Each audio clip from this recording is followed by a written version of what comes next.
দীর্ঘ প্রতীক্ষার অবসান ঘটিয়ে হুগলির গোঘাট ১ নম্বর ব্লকের শাওড়া গ্রাম পঞ্চায়েতের অন্তর্গত মোহনপুরে চালু হলো বড়মা কানাপাড়া আইসিডিএস সেন্টারের। গ্রামবাসীদের দাবি মতো প্রায় ১৩ বছর পর সেন্টারটি তৈরি হলো। সেন্টারটির নাম্বার ২০০ বলে জানা গেছে।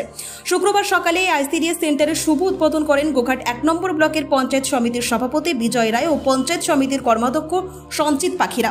এছাড়াও ছিলেন স্থানীয় পঞ্চায়েত প্রধান সহ অন্যান্য ব্যক্তিবর্গ। জানা গেছে ২০২৩-২৪ বর্ষে আরআইডিএফ ফান্ড, সেই ফান্ড থেকে বড়মা কানাপাড়া আইসিডিএস সেন্টার সহ ২০টা নতুন সেন্টার তৈরি করা হয়েছে।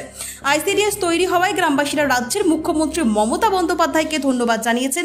পরিশেষে এই সেন্টারটি হওয়ায় মুখ্যমন্ত্রীকে ধন্যবাদ জানিয়েছেন পঞ্চায়েত প্রধান থেকে শুরু করে ব্লকের অন্যান্য জনপ্রতিনিধিরা। কি জানাচ্ছেন পঞ্চায়েত সমিতির সভাপতি সহ পঞ্চায়েত সদস্য, তাদের মুখ থেকেই বিস্তারিত শুনুন। দেখতে থাকুন নিউজ বাংলাদেশা। দেখুন, আপনারা জানেন বাংলার মানবিক মুখ্যমন্ত্রী ওনার নিজস্ব চিন্তাভাবনাতে আমরা গোঘাট ১ নম্বর ব্লকের ৭টা গ্রাম পঞ্চায়েত ২০২৩-২৪-এর যে আরআইডিএফ ফান্ড, সেই ফান্ড থেকে আমরা ২০খানা আইসিডিএস সেন্টার নতুন করে আমরা করেছি। আপনারা জানেন যে বিগত দিনের আইসিডিএস সেন্টারগুলো চালু হলো, তার পরিকাঠামোতে দিকে অনেক সমস্যা ছিল। আমরা বিভিন্ন সময় পেপার এবং আপনাদের মিডিয়ার মাধ্যমে আমরা খবরগুলো পেতাম বিভিন্ন জায়গাতে যে আইসিডিএস সেন্টার কোথাও মানুষের বাড়িতে হচ্ছে, কোথাও ভগ্নপ্রায় একটা ঘরেতে হচ্ছে। সেখান থেকে বাংলার মুখ্যমন্ত্রীর চিন্তাভাবনা যে আইসিডিএস সহ স্কুল বিল্ডিং আমরা নতুন করে তৈরি করব।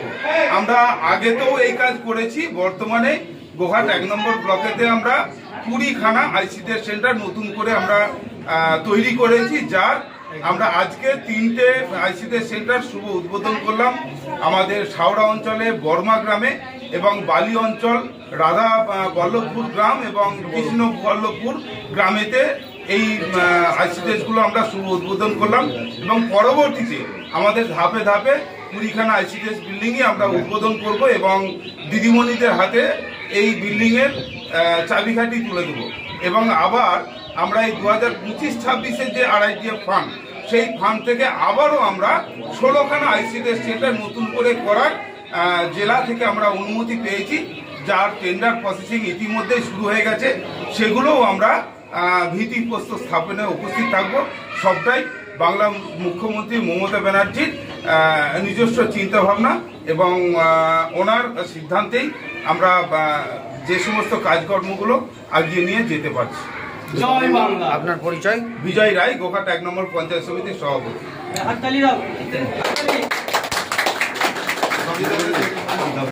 দেখুন, আইসিডিএস সেন্টারটা হলো, এতে মানে খুবই খুশির খবর, আনন্দের খবর।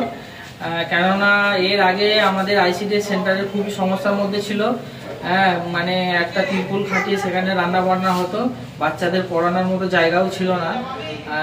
এই আইসিডিএস সেন্টার মানে করার জন্য অনেক চেষ্টা করেছি, অনেক চেষ্টার পরে আইসিডিএস সেন্টারটা হয়েছে। এর হওয়াতে মানে অত্যন্ত খুশি আমার বুথের টোটাল মানুষেরা এবং ছোট ছোট বাচ্চারা এবং আইসিডিএসের যে দিদিমণি আছে উনিও খুবই খুশি। তবে আগে যে কষ্টের মধ্যে আইসিডিএস সেন্টারটা ছিল, রান্নাবান্না হতো, বাচ্চাদের পড়াশোনা অসুবিধা হতো, তো আজকের পর থেকে আশা করছি সেই সমস্যাটা আর থাকবে না। আপনার পরিচয়? শাওড়া গ্রাম পঞ্চায়েত সদস্য Sheikh Abdullah Ahmed. Principal auto palace, এখানে পাবেন উন্নত মানের হিরো, হন্ডা এবং টিভিএস কোম্পানির বাইক। বিশেষ অফার চলছে, আজই যোগাযোগ করুন। দিঘরা, নতুন বাজার, বালি, গোঘাট, হুগলি। যোগাযোগের নম্বর 8900011146। দেরি না করে আজই আসুন। আরামবাগ মতিলাল টেলিশপ ও স্যামসাং সার্ভিস সেন্টার, অনলাইন বা যে কোনো দোকানের থেকে সস্তা। আপনাদের সকলের প্রিয় মতিলাল মোবাইল, তাই আজই আসুন। পুরানো মোবাইল সারানোর চেয়ে বেশি দামে এক্সচেঞ্জ, 0% ইন্টারেস্টে, 0 ডাউন পেমেন্ট, 0 কস্টে মোবাইল ফাইন্যান্সের সুবিধা। আমাদের ঠিকানা পুরাতন বাজার, আরামবাগ হেডপোস্ট অফিসের বিপরীতে, আরামবাগ, হুগলি। আমাদের যোগাযোগ নাম্বার 7001304430।